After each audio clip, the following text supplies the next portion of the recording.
Saturday morning husband vegetables வாங்கிட்டு வந்திருந்தாங்க. சரின்னு வீட்டில் வெஜிடபிள்ஸ் எதுவும் இல்லைன்னு சொல்லிவிட்டு நான் தான் வாங்கிட்டு வர சொல்லியிருந்தேன். நிறைய வாங்கிட்டு வந்துட்டாங்க. சரின்னு ஃப்ரிட்ஜெல்லாம் க்ளீன் பண்ணிடலான்னு பாக்ஸ் எல்லாம் எடுத்து வச்சு பாக்ஸ் எல்லாம் கழுவ வச்சுருந்தேன். அதுக்கப்புறம் ஃப்ரிட்ஜையும் நீட்டாக துடைச்சிட்டேன். பாப்பா இருக்கிறதுனால எதையும் என்னால் டைமுக்கு பண்ண முடியலங்க. லேட்டாக தான் பண்ணிகிட்ருக்கேன். பாக்ஸ் எல்லாம் கழுவி வச்சாச்சு பாருங்கள். அப்புறமா பாக்ஸ் எல்லாம் எடுத்து வெஜிடபிள்ஸ் எல்லாம் க்ளீன் பண்ணி எல்லாம் பாக்ஸில் எல்லாம் ஸ்டோரேஜ் பண்ணி ஃப்ரிட்ஜில் வச்சுட்டேன். பாருங்கள் இப்போது நீட்டாக இருக்குது. ஃபஸ்ட்டு ரொம்ப டர்ட்டியாக இருந்துச்சு. அதுக்கப்புறம் பூஜை ரூம் ரொம்ப நாளில் இருந்து க்ளீன் பண்ணல. ரொம்ப நாள்னா ஒரு 2 வீக்ஸில் இருந்து சரின்னு க்ளீன் பண்ணிடலான்னு இப்போ ஓப்பன் பண்ணேன். எல்லாமே க்ளீன் பண்ணிட்டேன் நீட்டாக. சாட்டர்டே வந்து வீட்டு கோவிலுக்கு பூஜை பண்ணுவோம். சரின்னு பூ வேறு வாங்கிட்டு வரல. ஹஸ்பண்ட் மார்னிங் மறந்துட்டார். சரின்னு ரெடி ஆகிட்டு பூ வாங்கிட்டு வரலான்னு கிளம்பியாச்சு.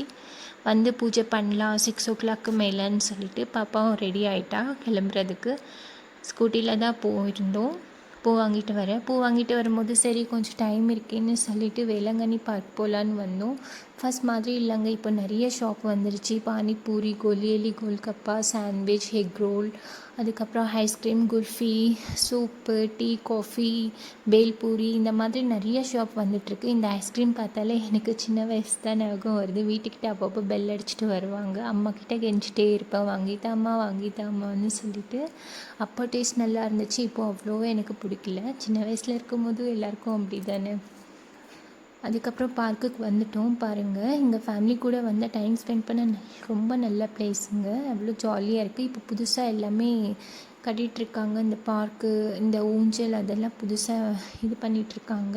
புதுசாக ஏதோ கட்டிகிட்ருக்காங்க. உள்ள பில்டிங் ஒர்க்ஸ் போயிட்டுருக்கு, கன்ஸ்ட்ரக்ஷன் ஒர்க்ஸ் போயிட்டுருக்கு. சரின்னு வெளியில் வந்து சரி இன்னொரு ஐஸ்கிரீம் வாங்கி சாப்பிட்டுட்டு ஹஸ்பண்ட் வந்து கோலியலி கோல்கப்பா சாப்பிட்டாங்க. அவ்வளோதாங்க. சரி பாய்னு கிளம்பியாச்சு.